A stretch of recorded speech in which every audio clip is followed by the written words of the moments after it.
Hello, everybody. Welcome and thank you for tuning in to Just Bleed Radio. Today is Sunday, the 22nd of September, 2024, and this is not the weekend roundup. This is our technical difficulties show. I don't know, play some music, Dave. You may be lonely and then one day you're smiling again. Every time I turn around, I see the girl who turns my world around, standing there. Hey up, you bleeders. Hey up, Lazy. Hey. Hey up, Austin. Hey. Hey up, Dave. Hey, dude. Come on in, lads. Oh, you two, Shatter, yeah, bound right in. That's it, straight through to the kitchen. Grab a seat, lads. You two lazy, but put wood in oil, will you? Were you born in a barn, lad, or what? Oh. Drinks for everybody. Tea, coffee, or something stronger. Let me guess, you'll have a beer, right, Austin? You know me well. I do indeed. All right, now all that's sorted, I suppose I should let you know what we're going to do today. There was no UFC, but we wanted to do something for our listeners. And so we thought we'd gather around the table and have a bit of a chat about a couple of upcoming fights. Next week's main event between the God of War, Benoit Saint Denis, and Renato Money Moicano. We're going to take a quick look at the UFC 307 main event between Poatan and Khalil Rountree. We're going to have a chat about the UFC's year so far, and I've bullied Dave into joining us for this one, so he's probably going to make me pay for that at some point in the edit. And Austin and Dave have kept bugging me. They want to talk about Conor McGregor. I don't give two shits about Conor McGregor. And I guess by extension, we'll have to talk about Michael Chandler too, with his new fight against Charles Oliveira. We may talk some bones. Calm down, Chatry, not those type of bones. Sorry, John Jones, and anything else that takes our fancy. All in all, it's going to be a pretty casual night.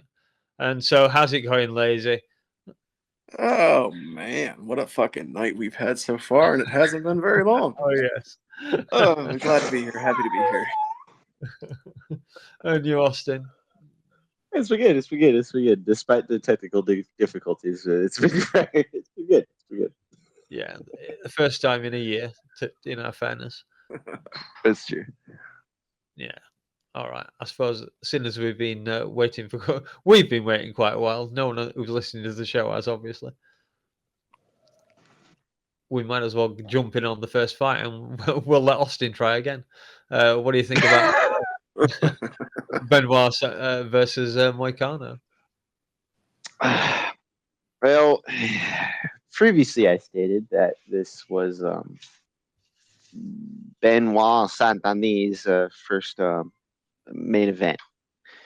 I don't know. I don't believe the Saint Denis should lose this fight, despite this being his first main event at home. Now, there's the possibility that he gets overzealous.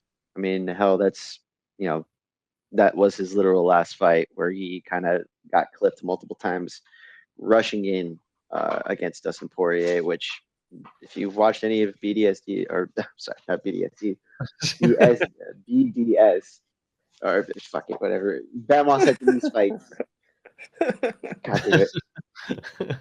He's known as a dude that's just going to crash into you. He's got pretty good wrestling. His stand-up isn't anything to, scoff at, but, it's not the best.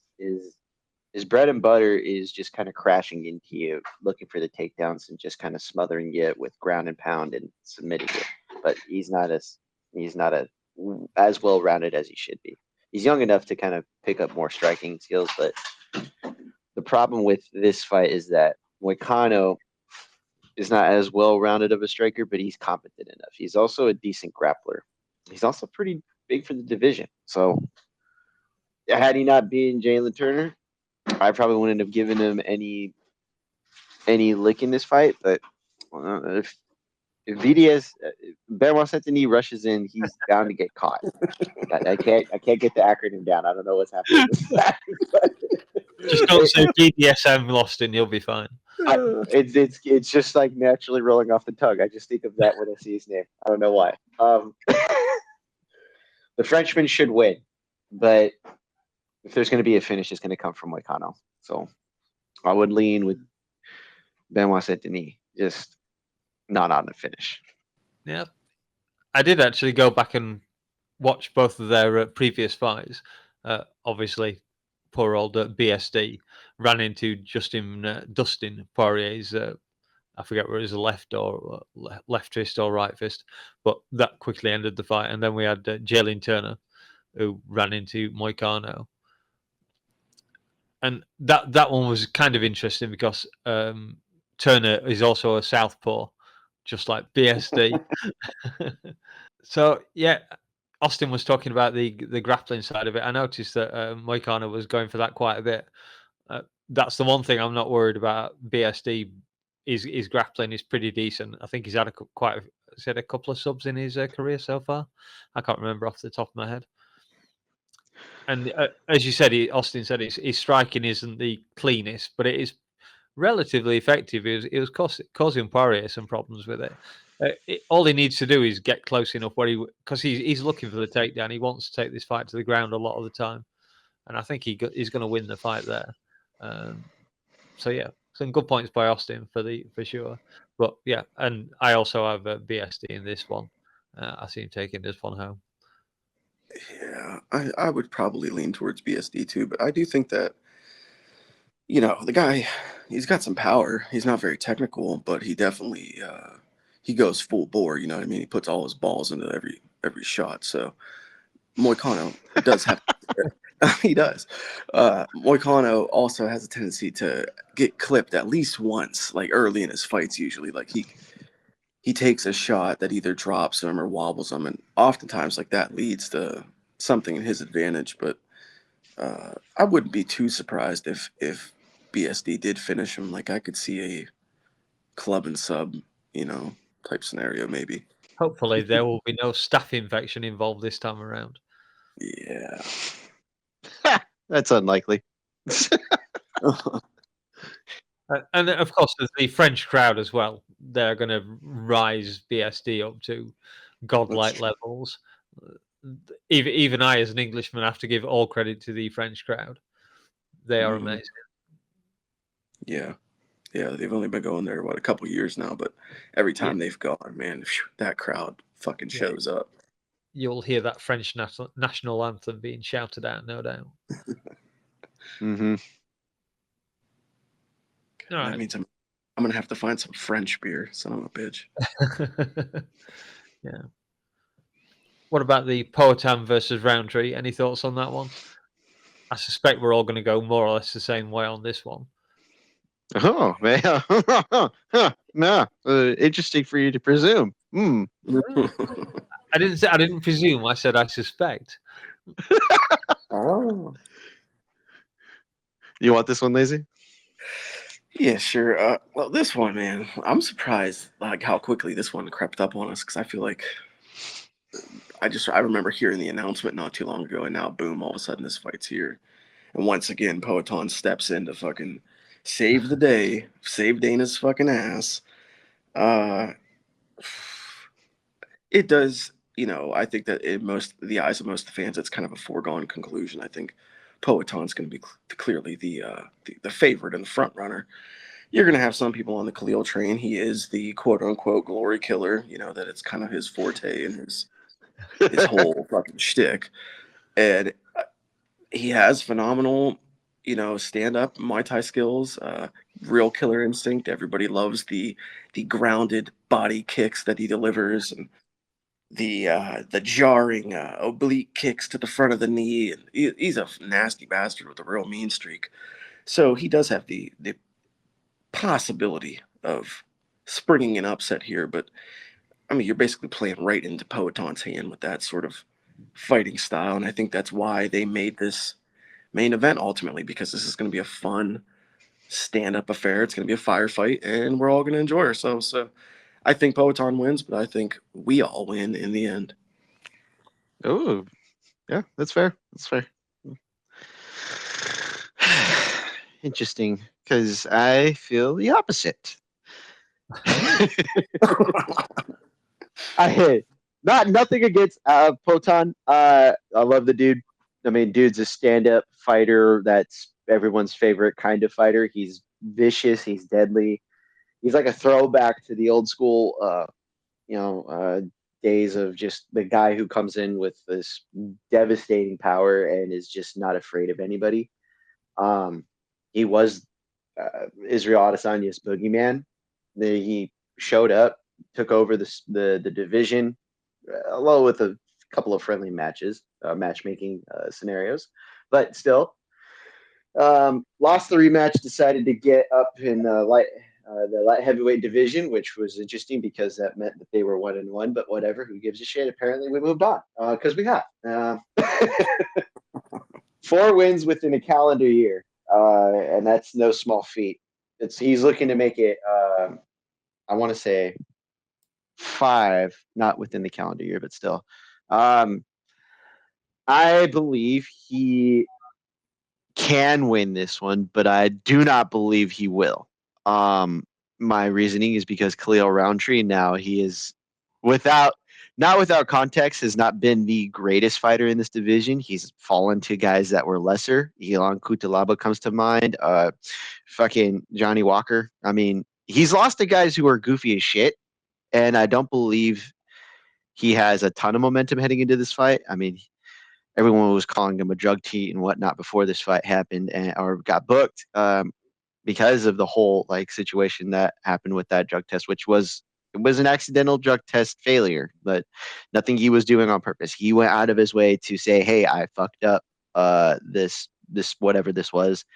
This I didn't mean to do this. This I need to tell everybody that this was an accident. I wasn't on purpose." So I mean, I give him credit for standing up for that because he's never been a guy to admit that kind of stuff. Or I don't believe he's a part of that whole, if you ain't treating, you trying kind of thing. He's also vicious as fuck. So my thinking is that he's a perfect combination of short and powerful that it can catch Potan off guard, but I don't believe it'll be a finish that comes from Khalil. I think it's going to be like a last minute submission, but that's only because it's going to lead to some kind of fucking scramble in like the 3rd round or something wacky. But who's to say? I know that's out there. I'm just going to ride with my boy Khalil. He's the glory killer for a reason. I bet you Khalil by submission in the 3rd round is probably like, if you bet that, you get some great odds. I might even throw $1 on that for you in your honor there, Oscar. Yeah. If I can That's find fine. it, I don't think I'll be able to find that on PokerStars, unfortunately. But Watch come the week of, there will be one. And I swear to God, I just want like 5% of it. That's it. Well, Dave's chasing those numbers on DraftKings. Looks to be. This is live action, folks. Not live for you, but live for us. Yeah. Now that Dave's distracted us enough there. Yeah, quickly on that fight. I favour Poatan. I think he's got the edge, obviously, in kickboxing. And this is going to be a stand-up fight, most likely. There is a vague possibility, I suppose, it could hit the floor. I'm not sure. I know Rountree's defense is fairly decent when he's on his back.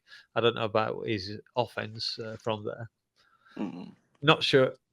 I would guess at a finish. This is just a fight. You got 2 guys slinging fists, shins. This one's going to most likely end in some kind of fight finish, I think. Although I guess we could have one of those fights where 2 really, really good fighters square off but don't engage very much. But these are kickboxers and Muay Thai specialists. They're not going to be backing off. That's not their style. As Lazy mentioned, everybody loves Khalil for that violence, those grounded body kicks when he's socket kicking guys in the ribs are so beautiful and vicious. But obviously, Poatan, the favour of the moment, the saviour of the UFC. He's there at every moment when he needs to be. Did I just rhyme there? I think I did. I had a question that I didn't mention on the what we were going to do in the show, but Austin has kind of accidentally brought it up, so I might as well go with it now. It's something a bit different. So, Israel Adesanya, did he lose it after he beat Powhatan? Was that the final battle in Izzy's mind? Was that the end of his anime series? Should he have just retired after that? No, should he just have retired after that fight? He'd done everything he needed to do, and ever since that fight, all he's done is lost to Sean Strickland and he's lost to DDP in a fight he should never have had. So, any thoughts on that, guys? I'll let you have this one first. I mean, in a sense, that is kind of valid in a way, because you do got to figure, like, that was his end game boss. You know what I mean? Pereira was that vision that haunted him at night. You know, that he was the guy that kept him up and kept him from getting a good night's rest. He was the man that sent the cold shivers down his spine when he had those thoughts by himself. So to go in there and finally slay a guy like that, who represented this almost mythical figure, I'm sure, in your mind. Yeah, that's got to be kind of a fall off in your ambitions and your drive to continue, especially at a championship level, the way that he had for so long.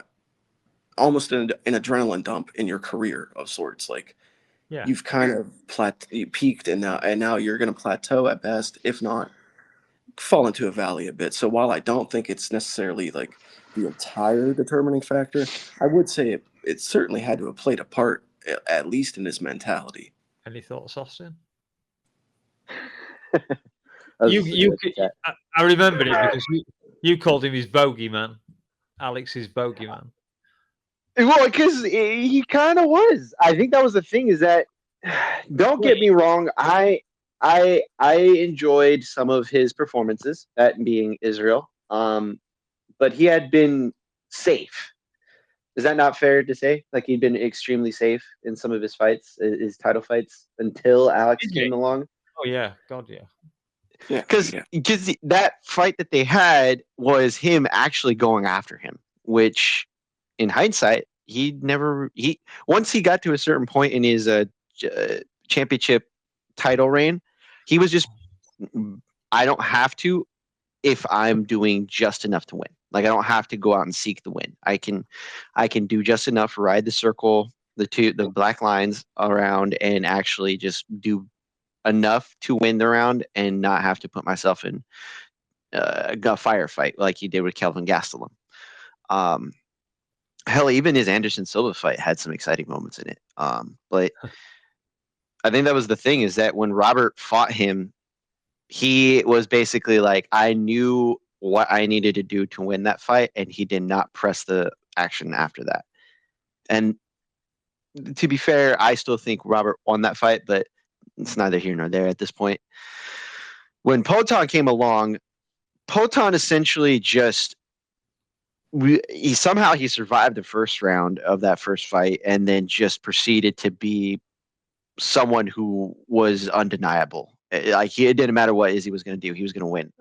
However you want to call that last sequence where he was up against the fence, dipping and dodging, like, should it have been called? Should it not? Who's to say? But at the same time, the rematch, Poatan just was overzealous, looking for the finish, and got caught. After that, he just went back to, I don't care. I don't have to worry about it. I did the thing. I beat the guys, like you guys are saying.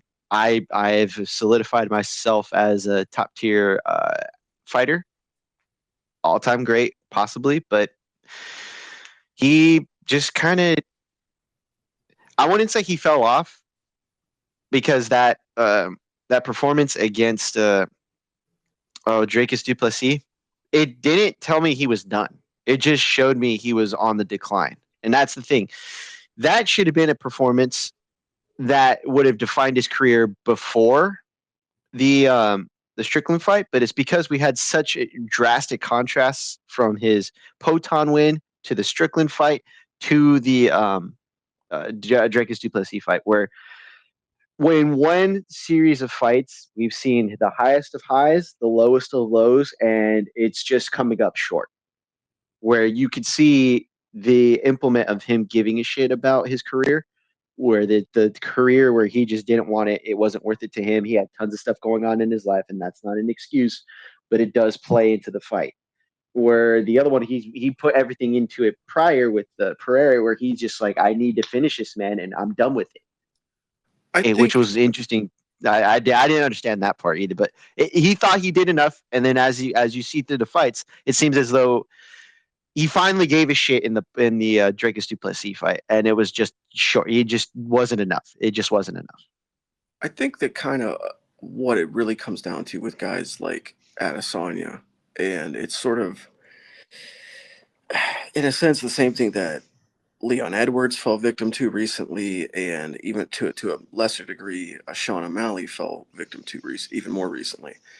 It's when your primary skill is being a counter striker, which all three of those guys are, you have to be extremely on the ball and on the money. Your timing has to be pinpoint, and anything can throw that off, whether that's something mental or that's age finally catching up to you or a nagging injury. It could be anything, but if something throws off that precise timing and the precision when you are a counter-based striker, and that's how you make your living, you fall victim very easily to guys that can just put a pace and a pressure on you, no matter what their style is. If they can apply that pressure and put that pedal to the metal and use their gas tank and implement their game plan against you, and your timing is off and you're not on the ball like you should be, it's very easy for you to, end up losing. And that's kind of what happened to all three of those guys, sort of almost in sequential order in the last few months. So do you think the Strickland win was down to Izzy's decline, or did Sean just prove the way to beat Izzy is to come forward and just be relentless, ignore those feints to some degree, step through, hit him? Because essentially that's what DDP did as well. He just kept coming forward. Yeah, obviously jumped on his back. For me to answer real quick, I would just say that, yeah, it's a bit of both. It's the age finally catching up to him, and it was also the mental fatigue, like we were just discussing. Couple both those together, and he is not the guy that he once was. He can't.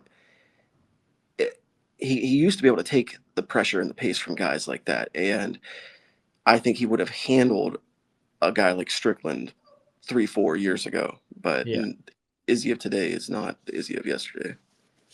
So that's fair, because like that, the same game plan that should have worked with Whitaker worked with DDP.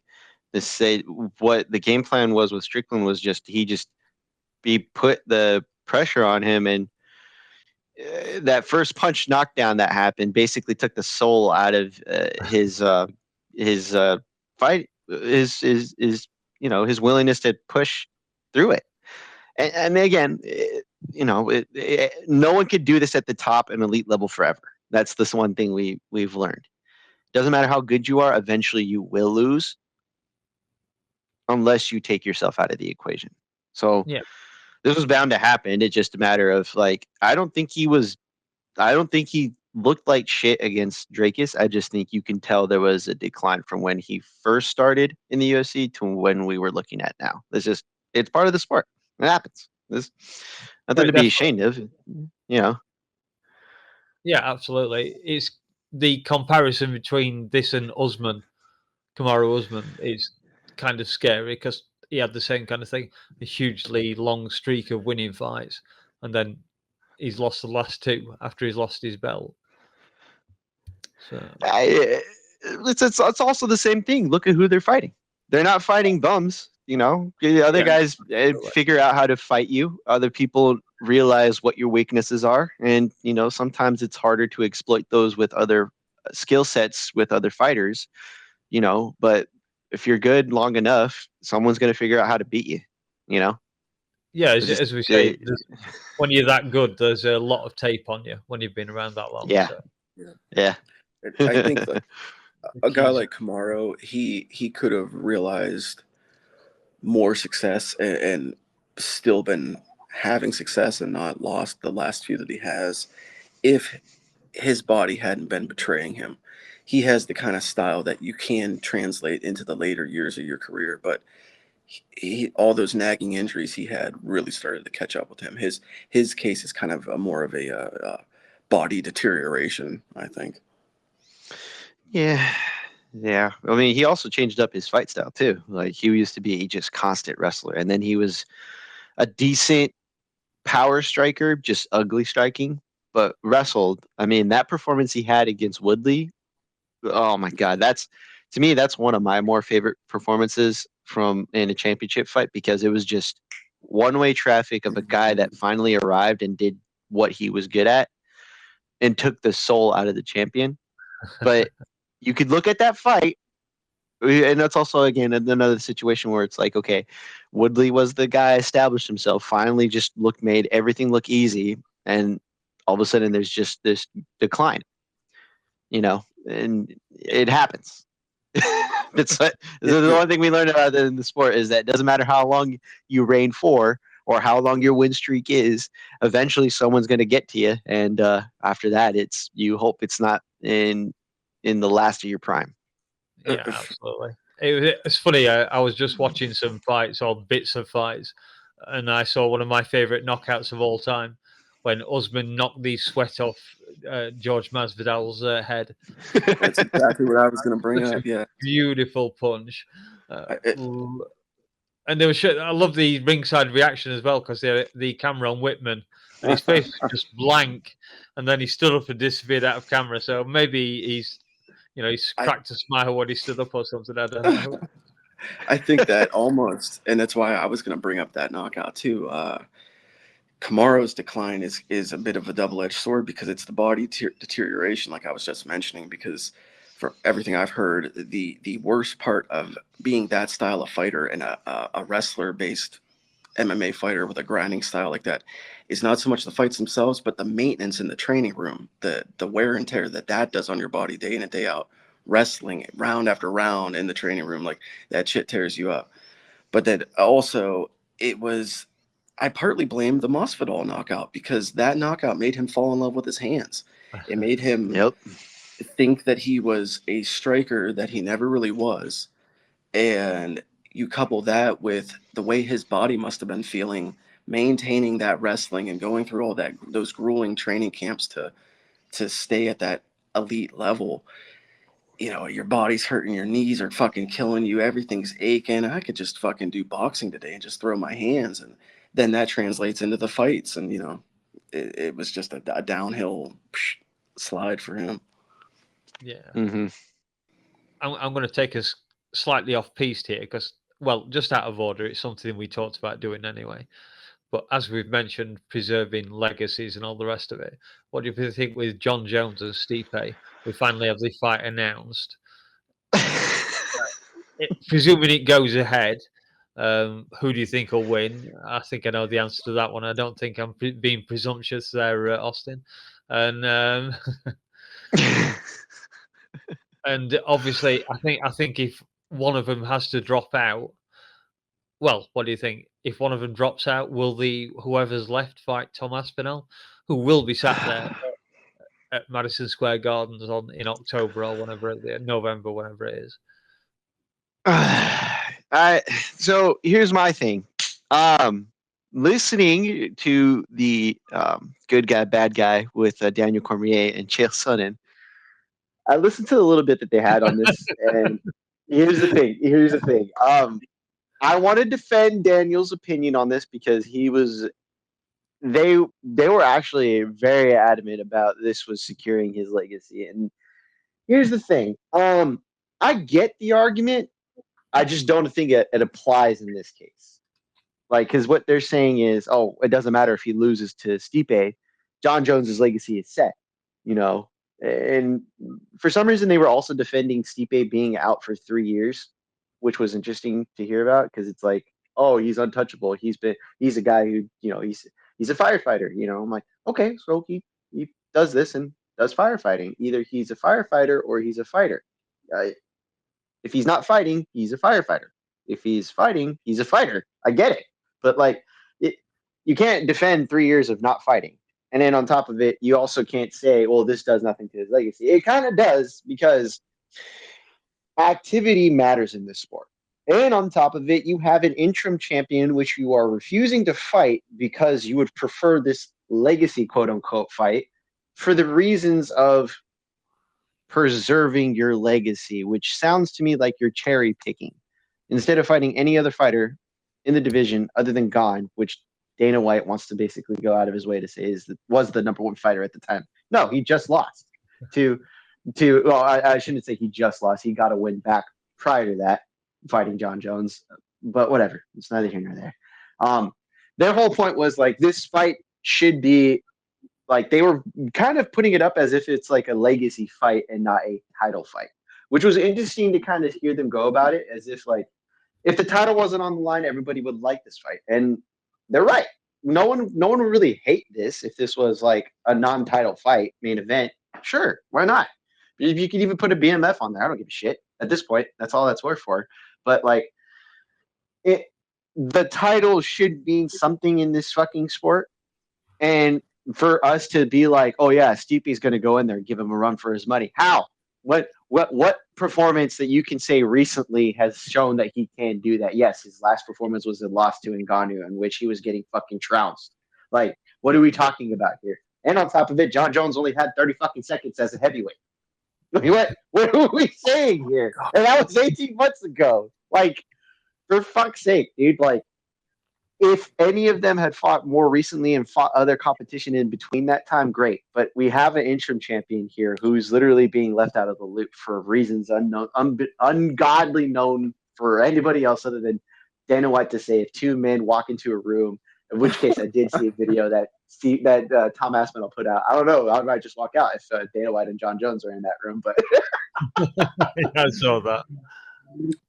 It's just weird. It's weird to me. That's all. I got it. I just kind of thought of something while you were talking there, Austin. This is about, Tom and John and Stipe and everybody, but it's a little bit different.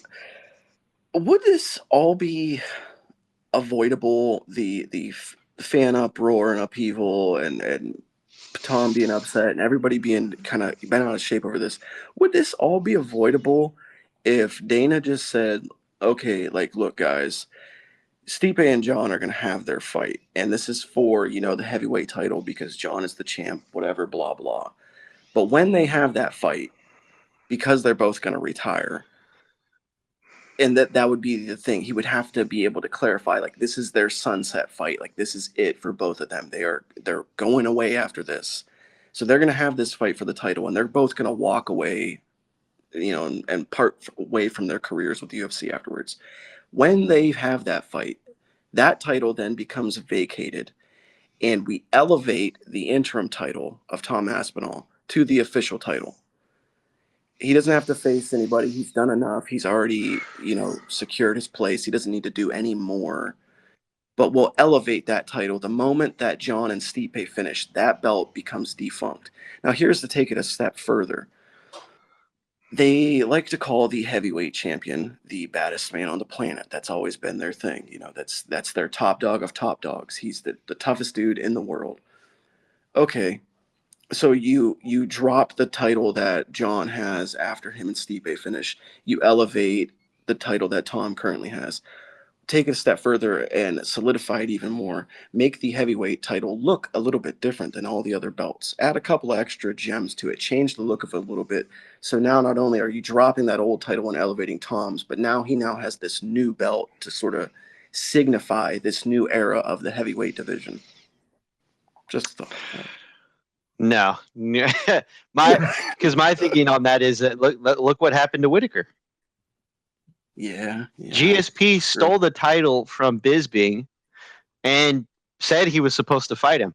Ended up getting some kind of indigestion or some shit, and Ran for like the hill. that's what it felt like. Like he basically was like, I am going to fight Robert Whittaker. Oh, I actually have to fight Robert Whittaker. Oh, I have a stomach ache, and you can have that belt.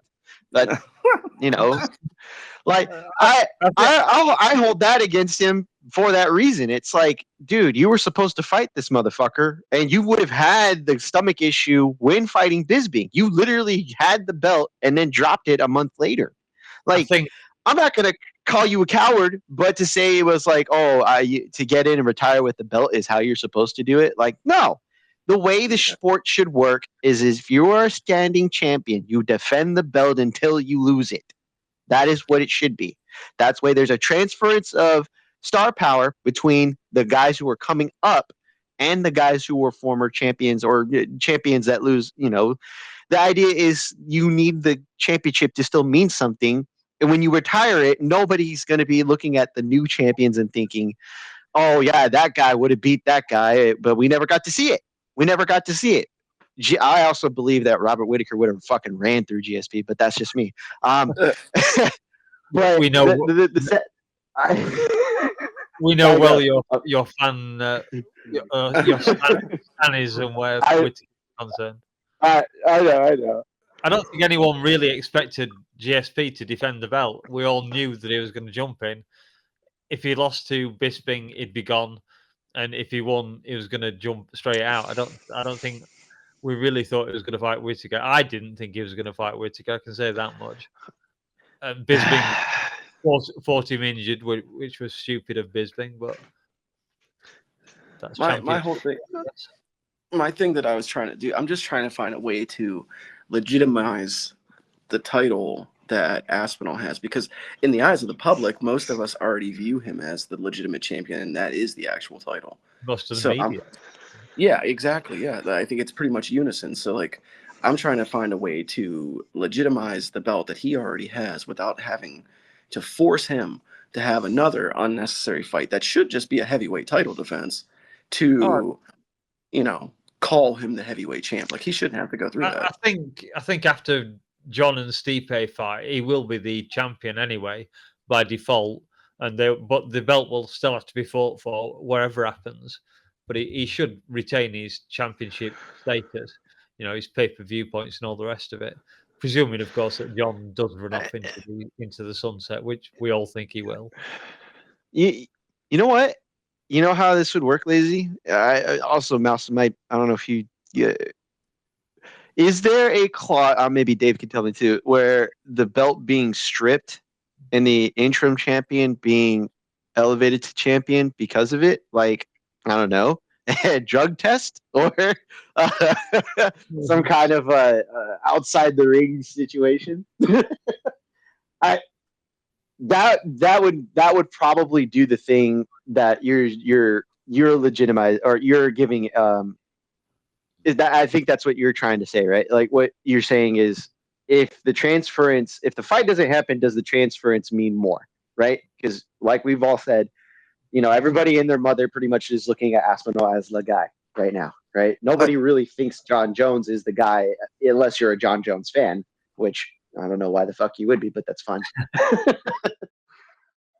I have a feeling that, like, when the John and Stipe fight happens, should it happen, God willing, fucking that fight happens, and they both retire, I don't think that they're going to be that Dana's going to say, okay, now Tom is officially the heavyweight champion, and we move on. He's going to want to say, no, now Tom has to fight X fucking heavyweight, and it's going to be the official title fight for the new.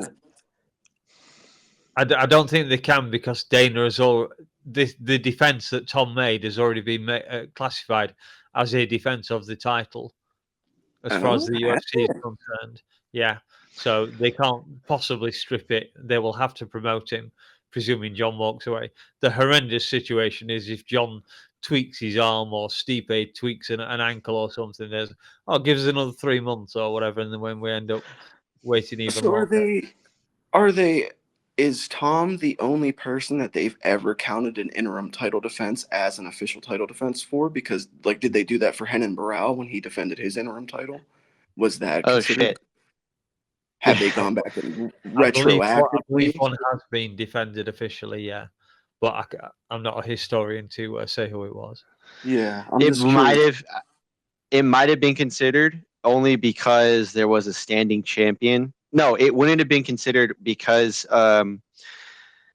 Dominic Cruz was a standing champion because he was out due to injury and was planning to come back and then got injured again. So that I think that was the thing, is that they were just having him just defend the interim title because he wasn't the actual champion, and then when he fought Uriah Faber, it was for the actual title. So I don't believe that one counts. Whereas I guess Dan is acknowledging that this one does. Also, the other thing I wanted to ask real quick. Do either of these dudes, Jones, and that was another thing that was brought up on that podcast, which I found funny. I listened to it mainly not because I like the show, but I wanted to hear the takes from inside the company kind of thing. Either of these guys, John Jones or Stipe, fight Tom as the backup in case of, some ridiculous injury or some stupid shit that happens. Yeah, I asked that, yeah. Yeah, I don't think so. I think that if one of them falls out, the other one pulls out. I don't see them actually fucking taking on Tom as the backup fighter. I have heard it suggested, I forget who it was, it might even have been Jed Michoud, who I can see looking at me at the moment. Sorry, inside joke there, people. If they cut Stipe a big enough check, would he maybe then come in and fight Tom for the real belt? Tom, let's say Jones says, I'm injured, I can't fight. Dana says, that's it, tough shit, son, I'm taking your belt. Now it belongs to Tom. All right, Stipe, Yeah. do you want to fight the now champion of the UFC? Ooh, no, it would. And we'll give you $15 million if you do it. I don't know if he's giving him that. You'd probably give him 5, but Yeah, well, pick your number. 8 million, same as Jones. So you're saying that they strip Jones of the title and they make it they would make it Stipe versus Aspinall for the official belt? Yep. And a bump in pay? Yep. Sizable bump? Huh. Yep. I don't know what Stipe gets paid, but yeah, let's say they pay him as much as Jones was earning, or they stick a 2 million on top of whatever he's already earning. That's a spicy little offer there. Because if you're all Stipe, and I can say this as a true blue, born and bred Ohioan, speaking for another Ohioan, Stipe's that fucking guy where does he want the money? Yeah, sure. Like, that's part of the thing with Jones, but he wants that last title shot. Like, he wants the fucking belt, whether he's going to get it or not. So I think if they were like, yeah, like, we're stripping Jones, this is for the actual belt, and we're going to triple your pay that you were going to get for the John fight, he might sign that contract.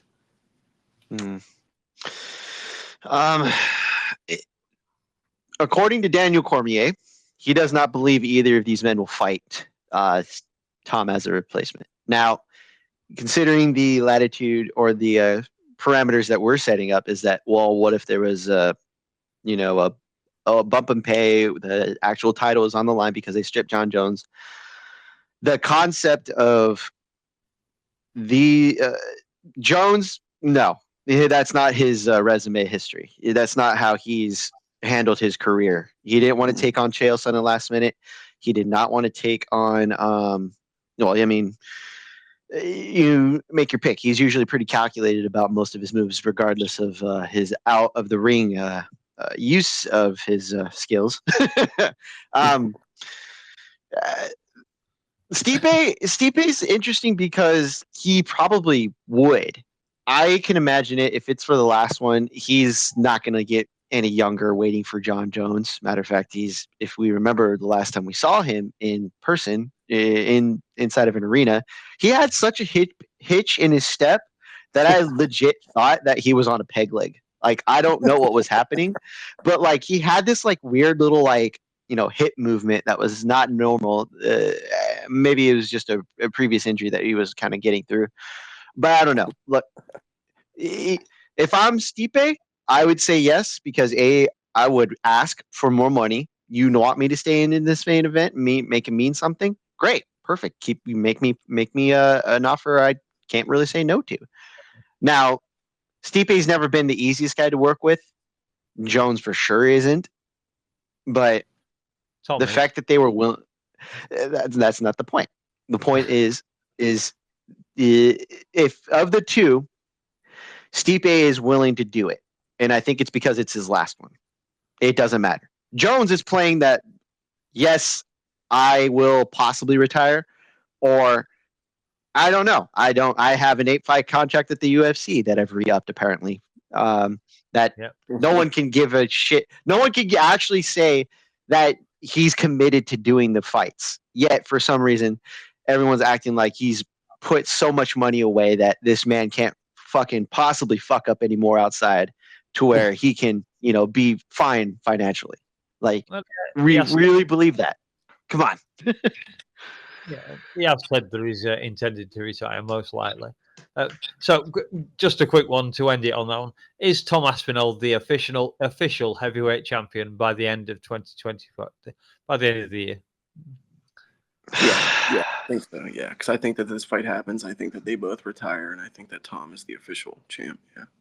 Yeah. No, and that's mainly because I think something's going to happen. No, he's going to play the field. Like he's going to see what he can get outside of the UFC. Like some Alex Politan hunt him maybe. Yeah, outside of his title thing, he's going to try to do that shit. Either I'm going to retire or I get Potan kind of thing. You think he doesn't retire if he wins?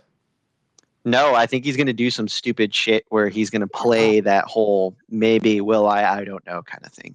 I could see that. Yeah. That'd be interesting.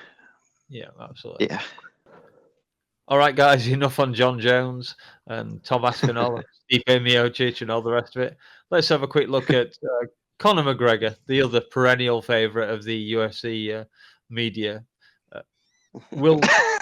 And these are questions that were kind of posited that we might do today under different formats by Dave and Austin. So will Conor fight in the UFC again? Is Conor McGregor done? And Austin, as soon as you mentioned it, you can have this one. No, I don't believe he is. Not this year, for sure. Like Dana's trying to do this whole strongman thing against him, and Conor's trying to do the whole "I'm out of the loop." No, you're not.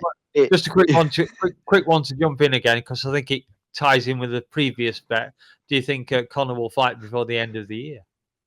Oh, no, not inside of a cage or a ring. No, he will fight somebody.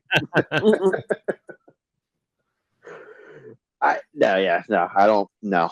He's playing the victim currently, and some people are kind of falling for it. But I think it's a mixture of, dude, you pulled out for a fucking pinky toe. What are we doing here? Supposedly. Yeah, no, that's what I think at least. Yeah, so you think he'll be back at some point? No, not this year. They have that negotiation going on with the what was it at the Sphere? We saw Jeff Bezos, some executives from Netflix were confirmed to have been at the Sphere, supposedly. So my thinking on it, it's not even a conspiracy. It's more like this. They're holding him so that they can have him for his last 2 fights because they were going to have him fight. He pulled out. They're like, well, fuck you, dude. We're going to make you wait. You're going to go and fight when we tell you because we have a whole new broadcasting deal that we're going to negotiate. So I'm puzzled. I'm puzzled by this because I know that unless Conor's contract is different, the UFC has to offer you 3 fights a year. So where the fuck are Conor's fights? I don't think that's the case for him. That's what I'm saying. His contract may be different. Well, I don't know if Lazy can counter me on this, but I think for him, his contract has a sunset clause, and unless he's getting a specific offer, like from outside the UFC, like they have him for a certain amount of time, and they know when they're going to get him as far as his fights, unless he re-upped at some point, which makes sense for how they're treating him now. Like otherwise, they would have already had him fight. I mean, dude was out for like 18 months to begin with. That's not good for the UFC, even if it was an injury. You know. Yeah, but Drug I'm test saying failing. he has been insistent that he wants to fight again, and yet Has he? Because every time he does, he seems to be drinking on TV I'm saying or hanging out with somebody. well, publicly at least he keeps saying that the UFC is stopping him fighting, but they can't legally, surely. So No, they can. They can give you fights, and they give you the fights you absolutely don't want. And for Conor, that's the thing that, as an elite pay-per-view draw for the UFC, if he, I mean, hell, you were seeing the text messages that they showed him wanting to fight Diego Sanchez of all people a few years ago. yeah, You know what I mean? So like he can absolutely be given options for fights. This whole Chandler situation was an option that he chose. He still removed himself. And if the way he's handling it, the way the UFC is handling it, Michael Chandler's not involved in this. He's a yes man at this point. He's the whipping boy. Yeah. But like the way that they're handling it between these two parties, the UFC is going to win every time. Always. It always does. Quickly, as you Yeah. mentioned it, what do you think of Chandler fighting Olives? Chandler and his fucking recent announcement for taking on old Chucky Olives. I mean, who fucking cares at this point? Like, I mean, you sat for all this time. First of all, your ceiling was only so high when you came into this thing. You said a good time, not a long time. You've been here quite a while, and we haven't had a very good time.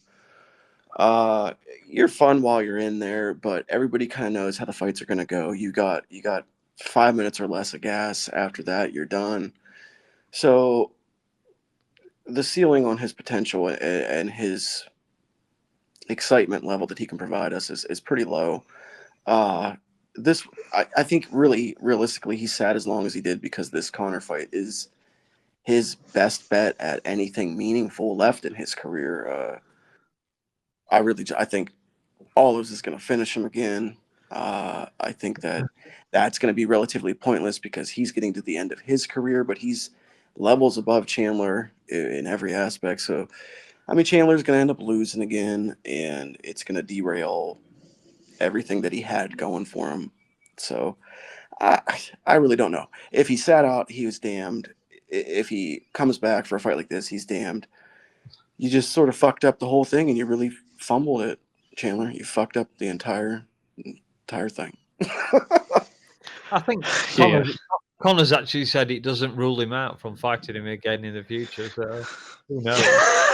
Oh my fucking god! For all this fucking time to wait, just for him to fucking fight Charles Oliveira for a random fight that doesn't make sense for either of them, just to lose to Charles and then be still an option.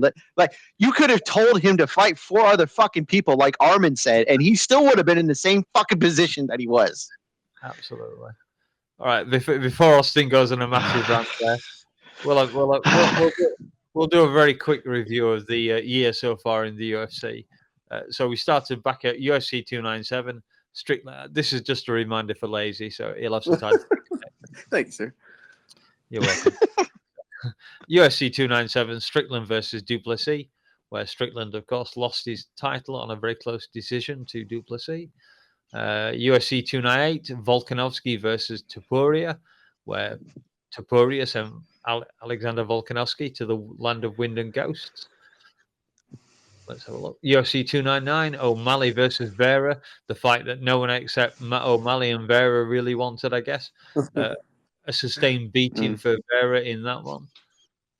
UFC 300, the hilarious one, Pereira versus versus Hill, with the foot stopping for the nut shot, stepping on his foot routine. He took advantage of me a bit. UFC 300, UFC 301 Pantoja versus Usyk, which I said on a previous show that Usyk had won that fight. He didn't win that fight, but he should have won that fight. He fucked it up in the last round. UFC 302 Makhachev versus Poirier, where of course Makhachev waited until round 5 before he finished dusting off. Very, very good fight, that one. Mm-hmm. UFC 303 Pereira's back, saving the day again versus Prohaska for the second time, where this time he really, really did finish him off brutally at the beginning of the second round. UFC 304, the event that never happened in my mind, apart from the fact that Tom Aspinall beat somebody in the beat I can't even remember who Tom Aspinall beat now. Quickly hurrying on. UFC 305, Duplessis versus Adesanya, where the African champion was decided, and of course, God. Duplessis took that one. Well, he didn't take it home. He took it home. Yeah, back to Africa, and of course, the fight we've just seen, UFC 306, O'Malley versus Divash Willie or Villy. I don't really know which way you're supposed to say it. Which was, of course, at the Sphere. So yeah, how do we think the year's been? One other quick mention: it was the first year ever, and probably the only year ever, that we had a bite of the night bonus. Yeah. After Igor Severino was disqualified for biting Andre Lima. So yeah, quick review. Oh my God, I forgot. Quick review. I forgot about that. Yeah, it's at the bottom of the wiki page that I'm looking at. So. Do I go first here since it's fresh in my mind? Yes. Oh man, yeah. Hearing all that back, I mean, goddamn, quite a fucking year. There's been a lot of memorable moments, a lot of just fucking off the wall shit that you never seen coming. Events that we never thought would occur, fights that didn't feel like they would happen that actually did happen. I mean, we've kind of been all over the map this year, and still got a couple of months to go. Really, though, I think hearing that back from you, a couple of things that stood out. First off, it's the year of Poeton, baby. I mean, this is this is Pineda's fucking year. Like, I think he pretty much has Fighter of the Year sewed up, unless something really crazy happens. My guy Max, a close runner-up with the amazing, unforgettable knockout at 300. But really, though, Poeton, man, just the workhorse for the UFC. And not only that, but a true superstar. He's developed into a full-blown fucking celebrity. Like, the guy, he's got fans inside and outside of the fight world. So the year 2024, the year of Alex Pineda, the emergence. And then, like I just mentioned a couple of seconds ago, UFC 300, man, what a fucking spectacle that was. Phenomenal card. Max stealing the show with maybe the KO of all times. Just absolutely jaw-dropping moments. And then the Sphere, which, whether you hated it or loved it, it's something I think that we'll never forget. It was the first.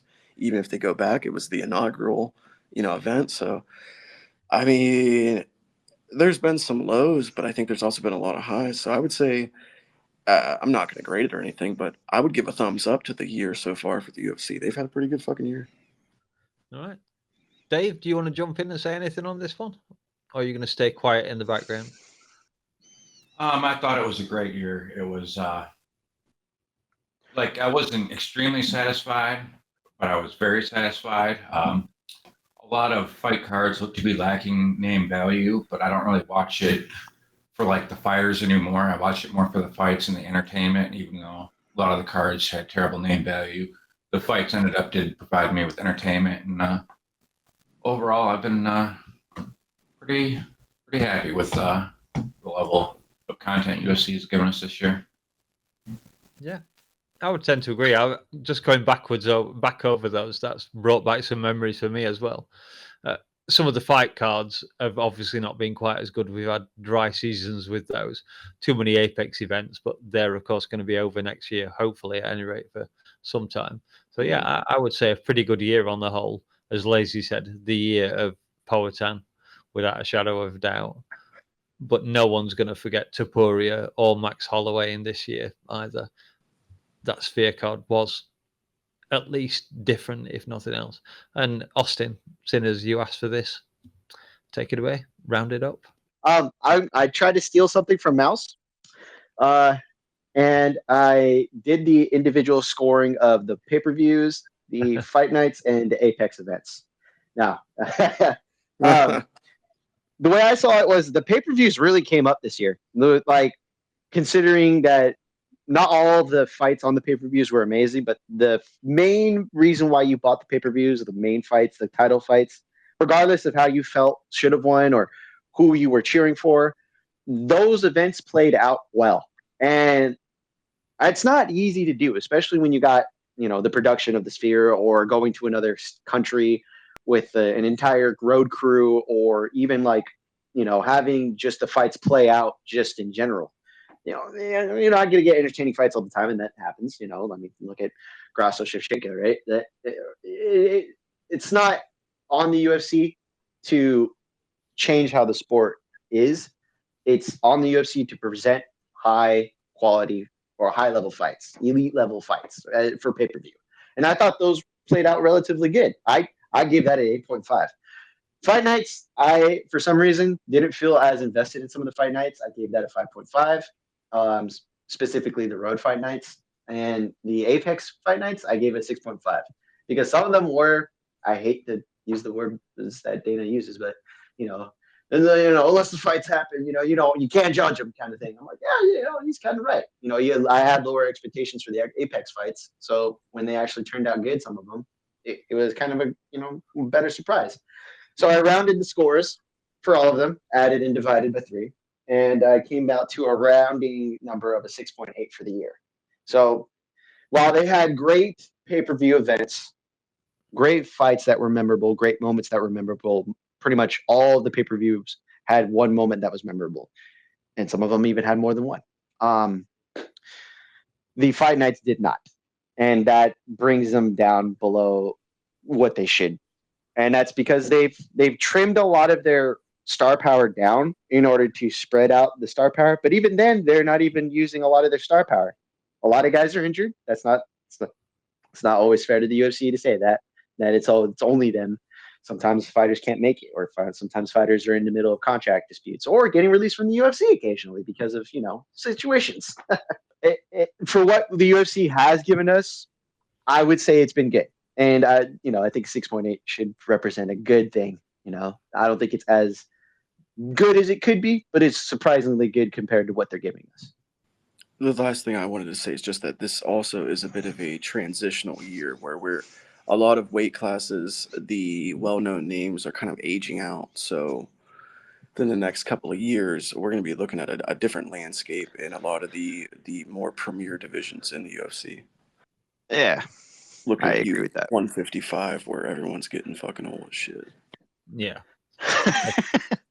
I was thinking that earlier today that Gaethje, Poirier, they should retire. We could clear out a lot of the lightweight division. But let's leave that as a topic for another night, because Dave will shout at me if I let this one overrun too long. And I don't want that. I'm scared of Dave. He might set Stephen on me or something.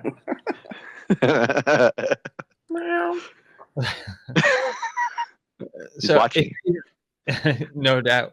If any of our listeners who signed up on Thursday during Luke's live chat are here, this isn't our usual show. It's normally a little bit different. But speaking of which, we will be back next week with a more regular show for UFC Fight Night, Moicano versus Saint Denis.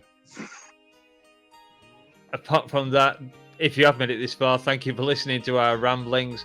And don't forget to like and subscribe. Maybe leave us a comment. We enjoy that. The world is blind, or just a little unkind. Don't know. Seems you can't be sure of anything anymore. Although you may be lonely, and then one day you're smiling again. Every time I turn around,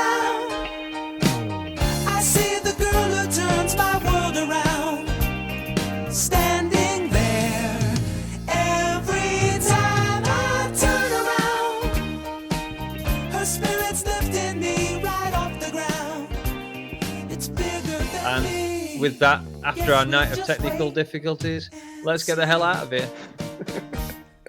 Later, guys. See you, peeps. We fucking did it! Ah! We made it, guys. Holy shit. It. I'm gonna need a fucking beer after this. It was a tough battle, but we struggled through. I know. Hey, we got it out there. Great. Oh, Punky.